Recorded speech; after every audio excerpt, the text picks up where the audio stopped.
and welcome to another episode of The Person Behind the Pen. My name is Nick, and I am the founder of Guiding Brilliant Writers.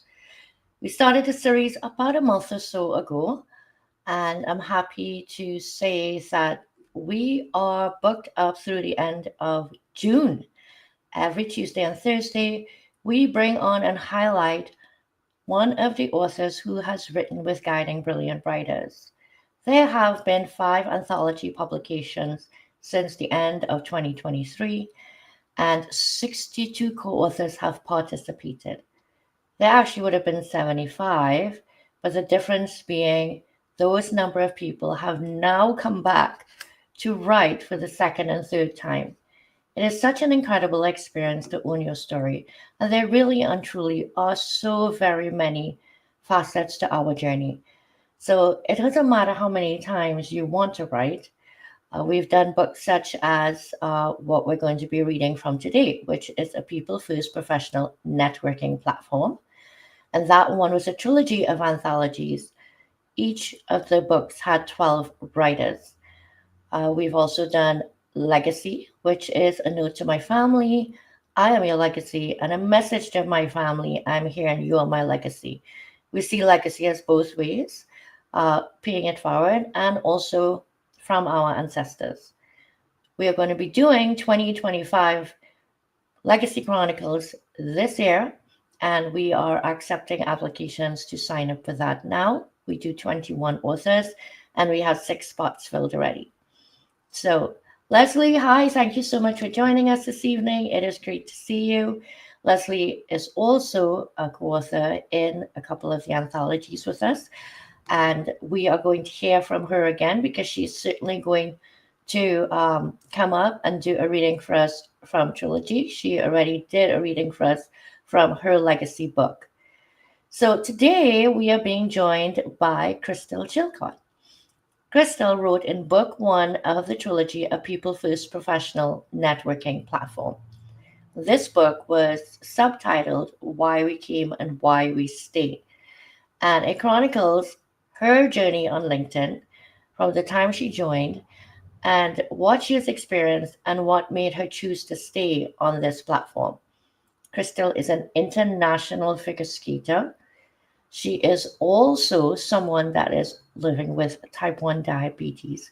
And I bring this up because when you think of people achieving such greatness as going on to international figure skating and also being crowned Miss Colorado and Mrs. Colorado, you often may not consider that they have particular challenges outside of, let's say, the competition, the training. Crystal had this challenge and has this challenge. And to top it all off, she has opened a very successful business. And it is my delight to introduce you to Crystal Chilcott. Hello, how are you? Thank you. I'm doing well. How are you? Very, very good. And thank you so much for joining us. With that introduction, you are one busy lady. I know that. So making time to come here and not just say hello, but to actually read your chapter for everyone. Um, we're very grateful. Well, thank you. Thank you for that introduction as well. I'm excited to be a part of The Person Behind the Pen series. Oh, great. Thank you. So, Crystal, where are you tuning in from? I'm in Colorado Springs. How's the weather down there now? Right now, it's pretty good. We've had some storms lately. The other night, I was on a call and it was thundering and my whole house was shaking. So I'm glad we don't have to deal with that today. So, we started off the week so nicely in New York. Monday, Tuesday, sunny. Yesterday and today, cloudy. Just not the kind of day you want to be outside. And I get it. We need the rain and stuff like that. But on gloomy days like this, thankfully, well, I work in the world of publishing, so I have lots of books to keep me occupied and lots of chapters, which I will be going over Crystal's chapter very soon. So the next book launching July 1st, which is We Choose to Be More Than Our Diagnoses. And Crystal will be sharing her journey with type 1 diabetes in that book. So We are today, however, going to have you read your story from a People First professional networking platform. You can get this book on Amazon. It is shared in the comments of the live show. There are also two other parts to this book. So there are 36 writers altogether. And if you are on this platform and looking at this now on a LinkedIn Live, you know all your reasons for staying here, the reasons why you may have stepped away for a little bit and come back too. There's always a good and a not so good side to everything. So, Crystal, tell us a little bit about yourself before we dive in. I know I shared a bit about you, but um, you know, you give us some more details. So I consider myself an ex-serial job hopper. As you'll hear in my chapter, I actually started LinkedIn right as soon as I graduated from college. But at the same time, I received a job offer to go coach figure skating in Iceland 9 days after I graduated college. So I got my diploma, promptly moved to Iceland, and I thought the adventure was going to be living abroad in the land of the northern lights and the midnight sun. But that's actually where I ended up getting diagnosed with type 1 diabetes. So if you want to hear more about that story, definitely read my chapter in our next upcoming anthology. I go into more detail about that there. But I thought that just getting a college degree was going to guarantee success. I studied English literature and then I got a master's degree in creative writing. And I thought I could find a job as a writer just anywhere. I didn't listen to everyone who was like, what are you going to do with an English degree? I just thought I could find something. And I did have some success with writing, but not enough to really support myself. So, against what I'd always said I was going to do, is I decided to become a teacher. And I taught English as a second language online and in the classroom for about 8 years. I realized I knew a lot about the English language. There are people who need to know this. So I was able to help a lot of students from countries as far away as China, which I've never been to people who just moved here from Mexico and Honduras and Cuba, who live right around my hometown in Colorado and teach in an elementary school. So I did that for a long time, but I didn't really feel like that was my calling. So I got a job as a financial writer. I finally got a good job as a writer. But then I got laid off like 4 months later. So I realized that I just couldn't keep a job and I wasn't really destined to be an employee. There were just so many other things that I wanted to do with my life. So I decided to start my own online business. And that's what brought me back to using LinkedIn again. I originally started it primarily for business and I still use it for business. But I've also been able to connect with so many people and network with so many others, both within the diabetes industry, which you can hear my Omnipod now yelling at me for something. So within the diabetes industry, also within pageantry, within figure skating, within writing. And it's been really great connecting with our LinkedIn family. And that's what's brought me to all these anthologies as well. Okay, so I have to go back to one part. Okay. You mentioned that you taught English online, Yes. internationally, including China, which you had never been to or have never been to. So both. I'd never been there and I still have not been to Okay. China, but it's on my list. I You know definitely want why to I go. brought that up, right? No, How many countries have you now visited in the world, Crystal? 33. Okay. That would be China's why not I brought that. that would be why I brought that up. Yes. I am oh my goodness. How on earth 33 countries and from such a young age you decided you were gonna move to another country, you were going to, start a career, um, and then realize that that's not the career you wanted to go into. Right. And when I think about the direction that you did go into pageantry for one, and into ice skating for another, it is so far removed from what you studied in college, what you're certified in, and what your experience was in. What made you go into figure skating, for example? I'm really curious. I started figure skating when I was 7. My first grade teacher read us a book about a girl who went figure skating. And for some reason that year, they flooded a deck hockey rink in my hometown of Butler, Pennsylvania. They've only did it that one year. I don't know.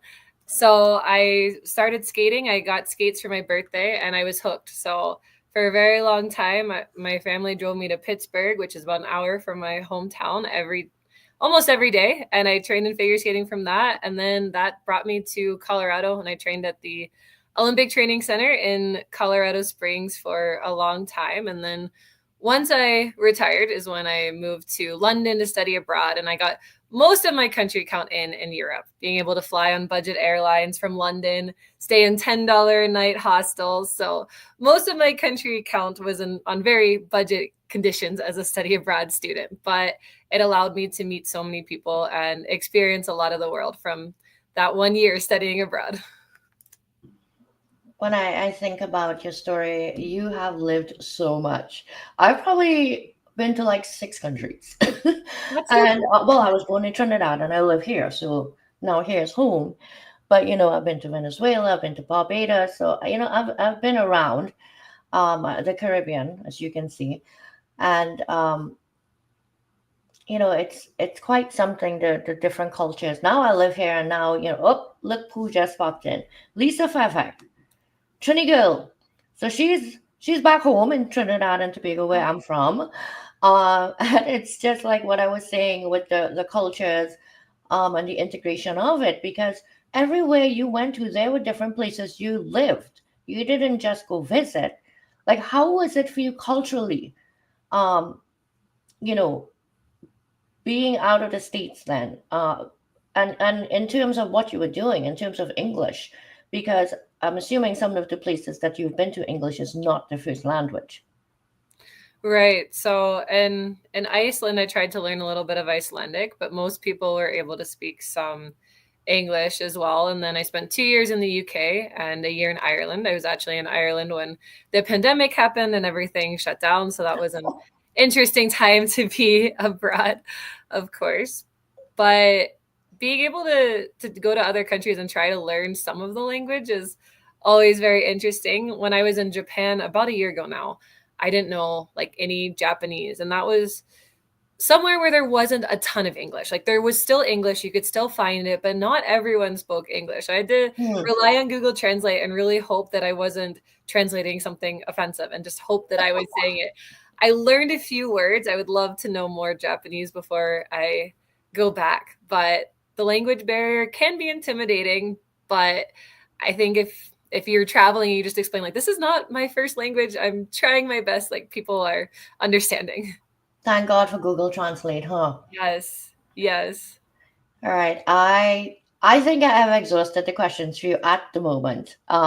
We've gotten to know each other through the writing of the books and just basically through social media and various Zoom calls. So, I love that you are able to not just share more about yourself with the audience, but I am also still learning things about you as well. All right, so it's about that time for you to dig right in and start reading that chapter. If you need a minute, you want to grab some water, go right on ahead. And whenever you're ready. And folks, if I am looking down, I am not looking at Crystal. Okay, I am actually reading along. See that pretty picture? That's Crystal right there. So I am reading along. All right, so whenever you're ready, you go for it. Thank you. I feel like I'm back in my teaching days reading my students a story. So, Well, you're reading the audience's story today. yes, yes, yes. All right, I have my book here, and my chapter is called The Journey to LinkedIn. I thought LinkedIn was just a place to put a digital resume, a boring list of degrees and job titles for my next potential position as a chronic job hopper. In 2015, I created a LinkedIn account as I prepared to graduate college. When I was 9 days away from graduating college, I received a job offer to coach figure skating in Iceland. So, after receiving my diploma, I promptly moved to Iceland. While there, I received some LinkedIn connections and recommendations from my Icelandic coworkers and didn't log into the platform again for 8 years. In November of 2023, now an entrepreneur, I curiously re engaged with LinkedIn as a possible way of finding leads. Since then, LinkedIn has allowed me to grow my business and find leads, but more importantly, it has allowed me to connect with a diverse group of people around the world and learn their stories. My LinkedIn story really begins with my old habit of going from job to job, looking for the best opportunity for me, something where I felt financially secure, fulfilled, and able to travel. After living in Iceland, I moved back to the United States and began my habit of job hopping. I went back to my college jobs of working at an art gallery and jewelry store and teaching learn to skate classes. I filled out dozens of applications for a career using my degree, but no one wanted to hire me. So I once again moved abroad, this time to get a master's degree in creative writing from the University of Glasgow.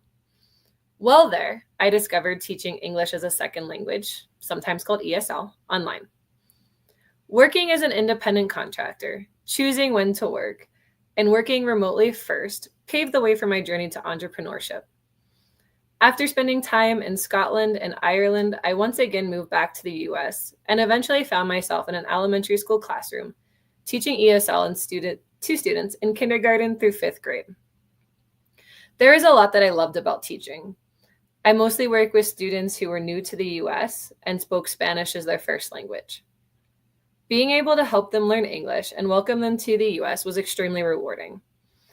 However, I grew tired of catching every illness that came around and only making $33,000 per year. Eventually, I got a job as a financial writer for a big corporate company that paid $20,000 more per year and operated as a hybrid setup. I thought I was finally set. Well, only 4 months later, I lost my job, and despite sending out dozens of resumes, I couldn't even get an interview. In hindsight, I could have turned to LinkedIn then, but I had pretty much forgotten that the platform existed. I realized that my history of moving countries and not keeping a job for more than a year or two did not make me a top candidate for hiring managers. My desperate job search fed into Instagram's algorithm, and I started to get ads about starting my own business. I realized that I already had an entrepreneurial mindset. I disliked being told where and when to work and having to get my time off requests approved. As a teacher, I felt that I was never off the clock. I was constantly bringing my work home with me and fielding questions on evenings and weekends. I wanted to be able to travel and not have capped income limits. Many of the ads that came across my screen were for things like designing t-shirts on Etsy or creating websites. I wasn't interested in that. But one did catch my attention: high-ticket affiliate marketing for a 50-year-old company in Japan with a patented compensation plan and the ability to earn retirement income for life. I was skeptical at first. Was it a pyramid scheme, a scam, or one of those multi-level marketing companies? Since no one wanted to hire me, I decided it was worth a try. Most people in my community ran their businesses with Instagram and Facebook through paid advertising. At first, I did this too, but I quickly grew frustrated with trolls hiding behind anonymous handles and the lack of depth in conversation. I had plenty of leads every day, but the quality usually wasn't there. People would come to me asking how to start an online business. I would always start off by asking, why are you interested in maybe starting your own business? 3 leads in a row did not read the question properly and just responded yes to that question. There is a significant lack of willingness to have a conversation beyond just one word. Then one of my business partners showed me an ad about LinkedIn training. I learned that LinkedIn was a more professional network with a focus on networking. I began growing my network with teachers looking to transition out of the classroom and other chronic job hoppers who were ready to make the leap to entrepreneurship. LinkedIn has really helped my business goals, but I was surprised by the genuine connections I started to make on the platform, whether people were interested in my business or not. My favorite part about using LinkedIn has been the ability to create and nurture social and professional connections. Having access to industry leaders, like-minded professionals, and those who are using LinkedIn as a way to build friendships, my experience with LinkedIn has shown me a wide range of experiences and stories. This interconnectedness has not only led to my own personal growth, but has also given me a supportive community where my entire network can seek advice, share insights, and explore new opportunities. My network has grown to include people from all walks of life, all corners of the globe, and of all interests. On other social platforms, most of my connections ghosted me if they decided entrepreneurship wasn't for them. On LinkedIn, however, my network has continued to evolve into a supportive environment where we all support each other's business ventures. Now I cheer on my writing friends as they work on their next publication. I support my fellow pageant title holders as they prepare for their state and national competitions, and engage in the causes and community events important to them. Another interesting part of me using LinkedIn was that most of my network was new to me. Unlike Facebook or Instagram, where many of my followers had known me for years and I could accurately predict the first 3 people to like each of my posts, LinkedIn was a brand new horizon. I was able to post and share my thoughts without worrying about what my friends and family would say about them. It helped me find my voice as an entrepreneur and share my story throughout all parts of life. I would recommend LinkedIn to anyone, whether you are searching for a job, hoping to build a business, or just want a way to share your story with a supportive audience. Your community awaits you on LinkedIn.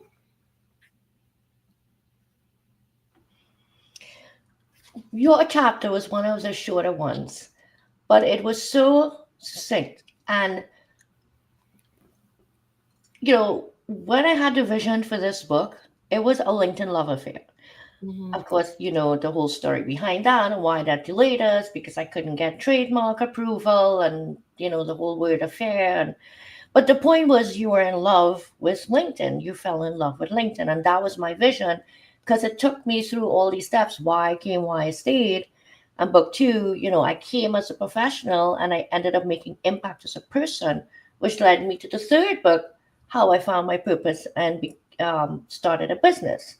So when I read your story, I was cracking up because I'm like, so she came onto LinkedIn, got off of LinkedIn. She knew LinkedIn was for a job search. She didn't have a job, and quite frankly, just forgot that it even existed as a way to perhaps seek a job. But then you come back and you hit some really important points. There are other social media platforms out there. And even though LinkedIn got annoyed with me because they said, well, you can't use a LinkedIn love affair. This is not a dating site. Yes, I know it's not a dating site. I run a business on here. But anyway, what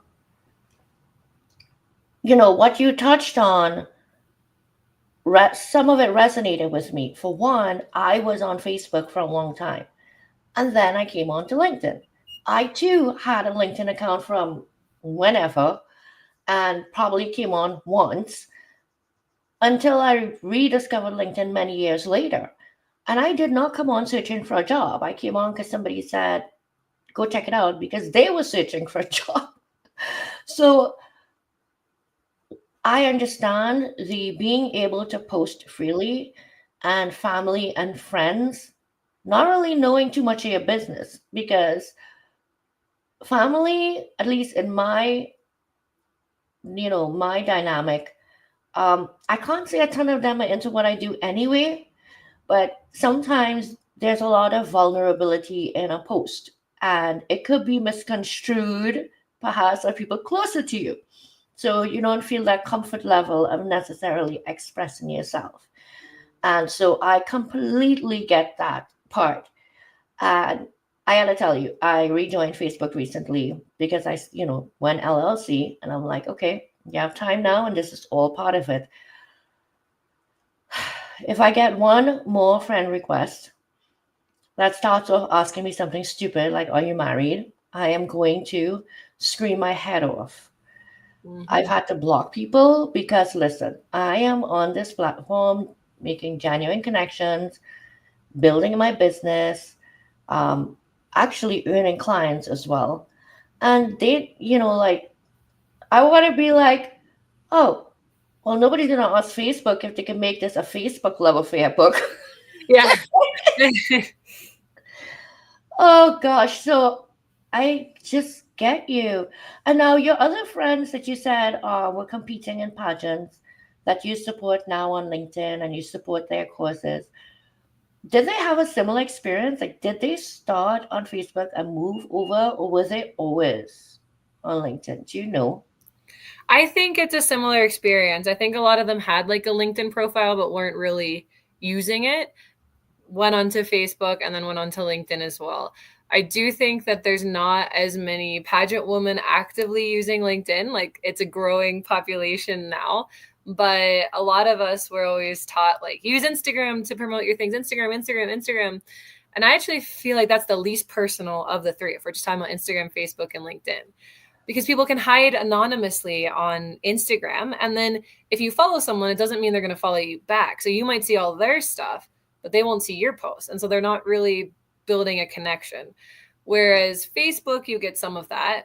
LinkedIn is amazing. And then there's a lot more professionalism on LinkedIn, a lot less of those stupid questions that you don't get on Facebook. And I think there's a lot of fake profiles as well on Facebook. I get a lot of people friending me who have like 12 friends and all their posts were from 2 days ago. And it's like, don't think this is a real person. I know. Yeah, it's a You little know, interesting. like, I don't want to be up here as like a hater to a social media platform, but unfortunately, just based on my experience the last few months of going back to Facebook, this has been the case. Now, that being said, one of the connections is actually writing in the next book, We Choose to Be More Than Our Diagnoses. And another client that signed on to publish with me in September, I met through, and he is primarily on Facebook.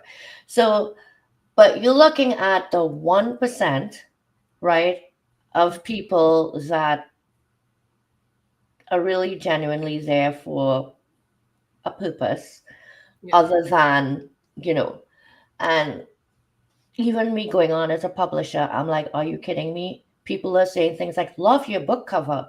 I'm like, oh, that's great. Maybe they want a book cover designed. And then they're like, are you looking for a designer? I'm like, did you check out my business page? I'm Yeah. like, what is wrong with you? You're selling a book cover to somebody that designs book covers. And that's the kind of stupidity that I can't handle on those other platforms. Um, like you say, LinkedIn is just a lot more professional. Even when they're being pitchy, they have found a way to be a bit more professionally pitchy in your DMs on LinkedIn. I don't know. Yes. I just got some on, and they're not bad pitches. They're just not things that I'm looking for at all. And, I get those pitches a lot too, but it's okay. It's more professional than it is on other social platforms. If you could give one piece of advice to someone who, at some point in their career, or like you said, you started off studying something and you came out, you weren't able to get a job in that, but you were still actively seeking a job in that. But there was a pivotal moment when you were like, okay, nah, and it seemed to be after you lost that job that you thought was it. Um, and like you said, you weren't getting hired. You already knew that you had that entrepreneurial skill set to build on, and you took a chance. I mean, you took a chance that a lot of people would not take a chance on, in my opinion. Like, you would take a chance, like me, maybe. Oh, I fell in love with writing. I learned the publishing process. I'm going to quit my job and start a publishing company. You saw an advertisement for something. You did your research. You did your asking around, and you felt comfortable enough to invest. Now, that's huge, because I wouldn't say a ton of people would feel comfortable investing in something through a promotion, but you did. And you and I have spoken on a business level. Mm-hmm. Are you willing to share a little bit about what you do and the type of success you have seen? Yeah. So, of course, at first I was really skeptical, like I talked about in there, but I was at a point in my life when I realized that nothing was working and that being an employee wasn't as secure as I thought it was. Like, I thought that was the secure job. That was secure. That would set me up for life. But I realized it's not. I've seen so many people laid off unexpectedly or losing their jobs, people who struggle for years to get jobs. And even if people have a job, a lot of times they're not making enough money to even cover like the basic cost of rent in their city or their Exactly. community.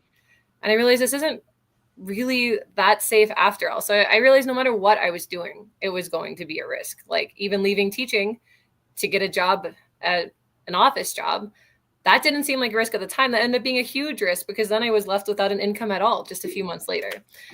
So that's a little bit about why I took the risk. And yes, I was unemployed. I was not receiving unemployment at the time. My husband was working as a kindergarten teacher aide. So he was making like $25,000 a year, and we were living on that. And I invested in a business at the time, which, yes, did seem scary and crazy. But ultimately, I knew that I was going to put in the work. I realized that the only reason why I wouldn't be successful is if I gave up and if I stopped. And I knew it might take me some time. And I did everything wrong at the beginning too. I didn't listen to what I was supposed to do. I was afraid of telling people about this business. So I started a new Instagram account and just used that. I didn't post on Facebook or LinkedIn. And I didn't even post for like the first 2 months. Like I didn't tell a single person I was in business. So of course I didn't have success right away because I wasn't doing anything right.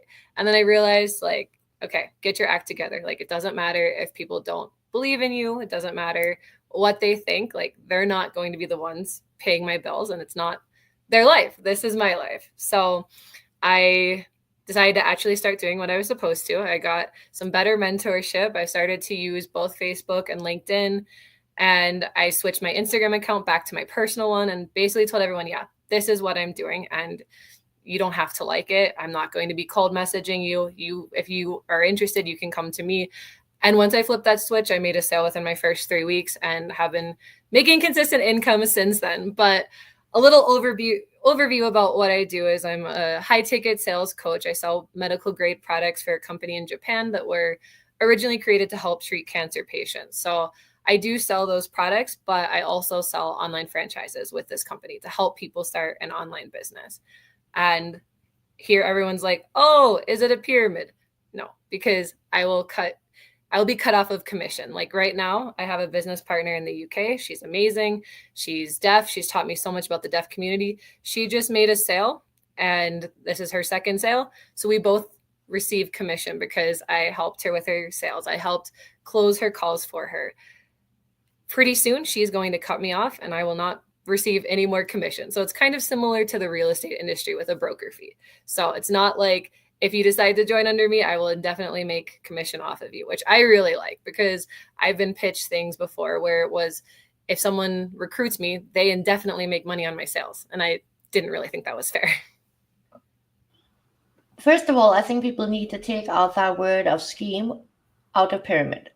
Okay? Pyramids are one of those structures, people, that were one of the original structures and is still standing, and we still can't figure out how the hell to make one exactly the way they made it. So let's start with, if you're putting in the work, which is exactly what you put your mind to doing, because when you think about these promotions, and a lot of them say, oh, it's just, a scam or this or that, there are people with success stories, and these success stories actually happen probably for the minority, but because the minority are willing to put in the work. And this is generational wealth that you're building.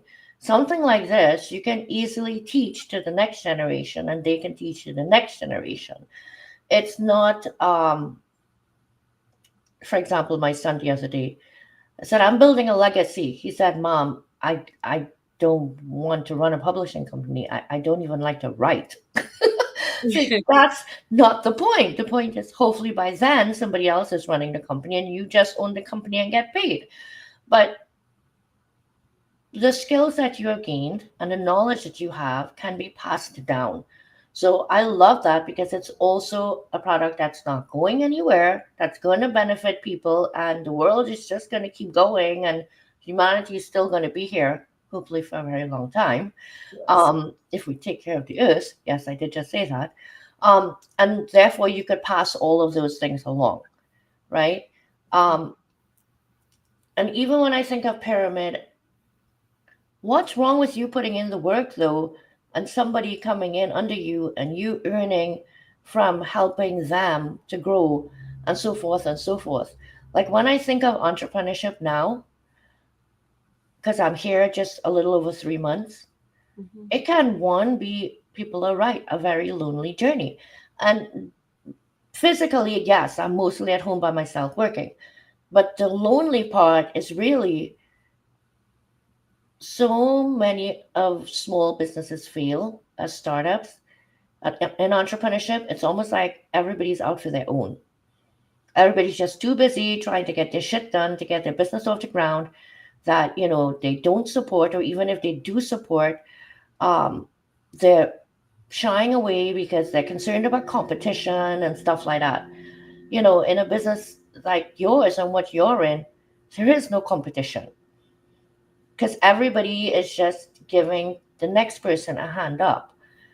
So I personally like the idea of the structure, um, which makes me think, and I'm seeing it now on live. But even then, something like that, building out your own structure, I'm doing it now with the publishing company. This next book, We Choose to Be More Than Our Diagnoses, is the first book, and I don't really know of publishers on my level that do this type of anthology work doing this. But as you know, I share it that the first quarter sales is going to be shared amongst all the co-authors. And isn't, that what it's about as well? Like, everybody has to help everybody. So if you help 10 people and those 10 people each go out and help 10 people more and it grows, why shouldn't Crystal benefit from it? That's just my point of view. Um, but, obviously you agree with the point of view because you are here now and doing very well. And every time I look at your social media, you are in some other country doing something else. Seriously. Yeah, I was just in Florida. I'm going to San Diego. I'm going back to Mexico, where I got married and engaged in July. My goal is to always have my country count higher than my age. I'm 32. My country counts at 33, so I need to get a few more in here soon. God, and you're so young and you haven't figured out. If you had to say, like, on average, how many hours you work a week? That's hard because I spend a lot of time with, like, for example, today I was getting my toenails done. And as I was getting my pedicure, I was replying to like a million messages, booking calls. So it's like I do a lot of multitasking with that. I do put in a lot of work, probably 5 or 6 hours a day. At the beginning, I didn't. I spent about 1 to 2 hours training. And then once I finally got brave enough to posting and responding to leads. But now I do this pretty much full time. I'm able to do some writing on the side as well, do other things like pageantry. But this is my full time work now. At the beginning, I was trying to do Instacart and do all these other random things. Now, this is what I focus on. Now, I have a team relying on me. So I help them close their calls or I help them answer questions.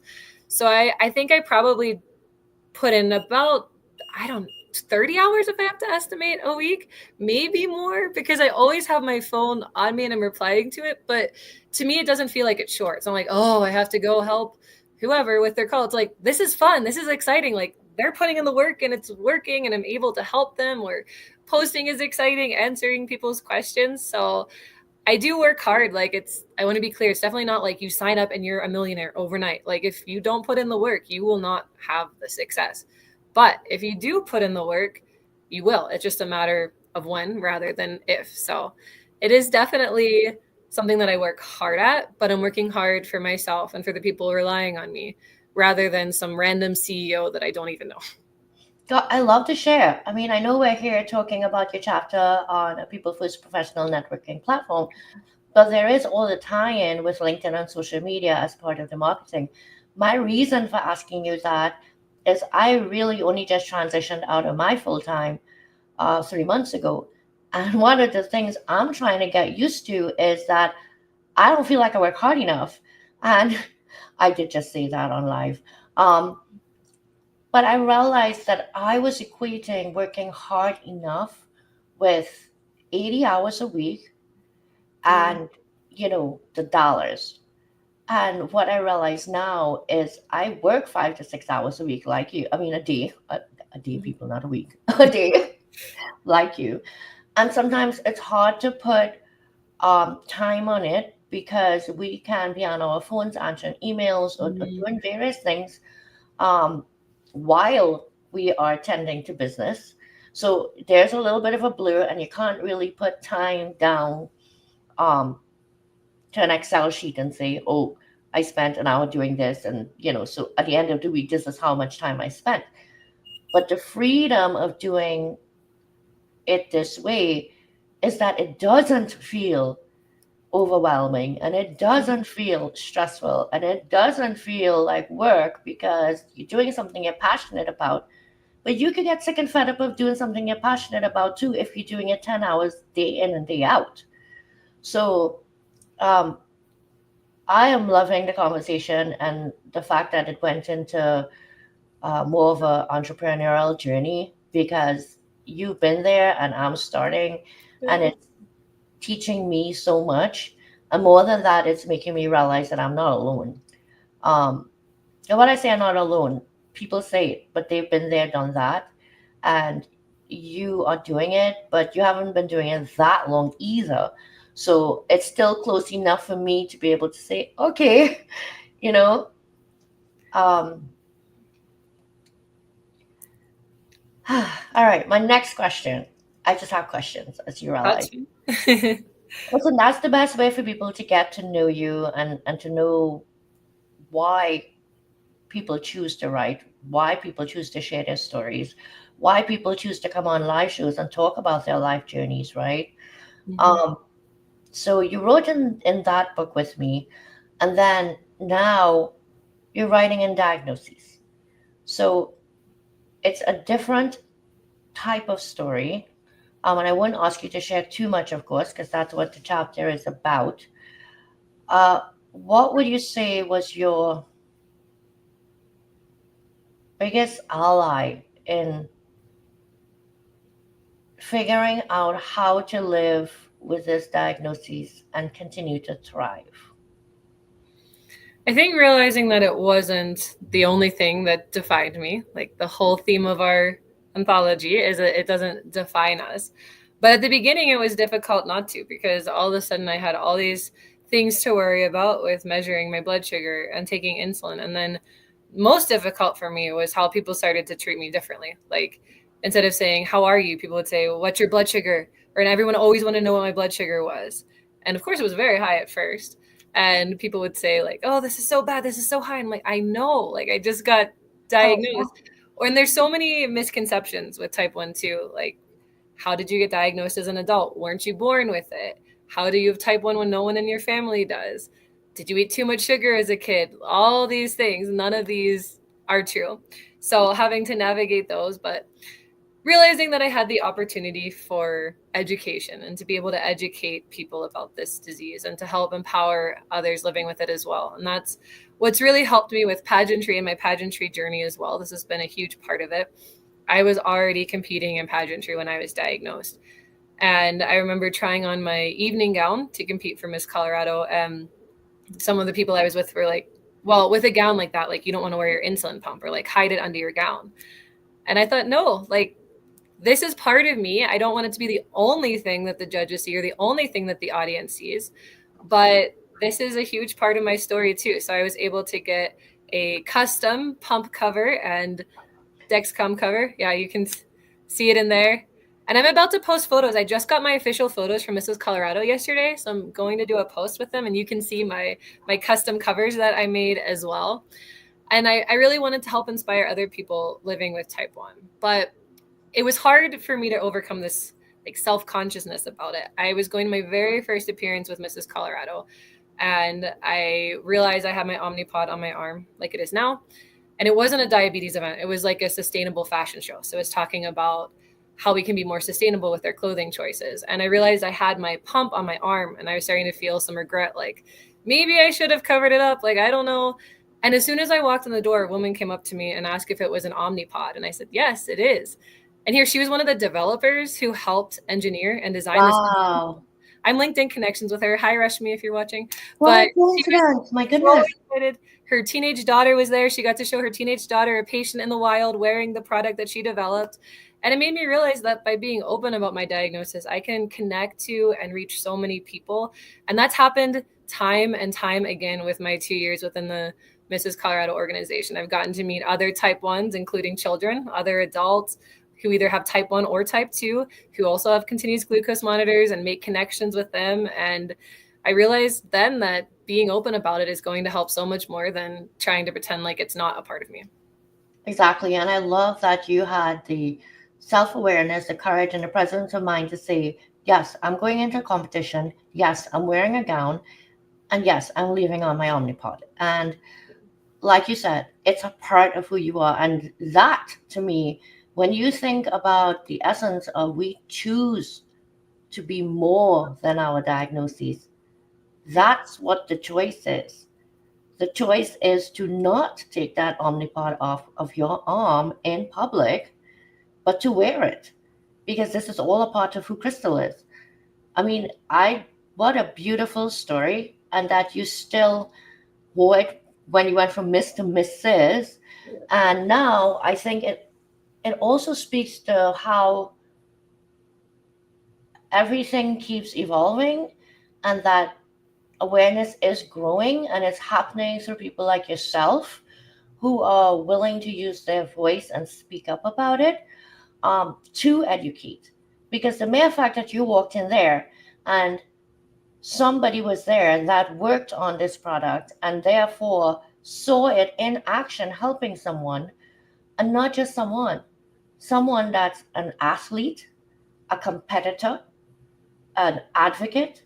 So there's so much that you are doing with the disease. You are, you know, the success story, or the living proof that it's possible. So just incredible story. I can't wait till I get to break this interview down into shorts, because we covered so much. You know, we there's parts about entrepreneurship, there's parts about um, managing your disease and living a life that's. I still can't get over the fact that you're 32 and that you're financially secure and you have put yourself in a position now where you could go travel the world if you want. Um, I'm gonna get there too. I'm gonna get there, folks, where I could be sitting in Paris and I could be working. Yay! Of course, I'm not gonna be in my 30s anymore, but hopefully that happens while I'm still able-bodied. We'll leave it at that. All right. Well, we're coming up on time. We have about 12 minutes to the hour. I am going to share Chris's LinkedIn information. So grab your phones out. Please scan the QR code and make sure that you connect with her if you are not already connected. All right.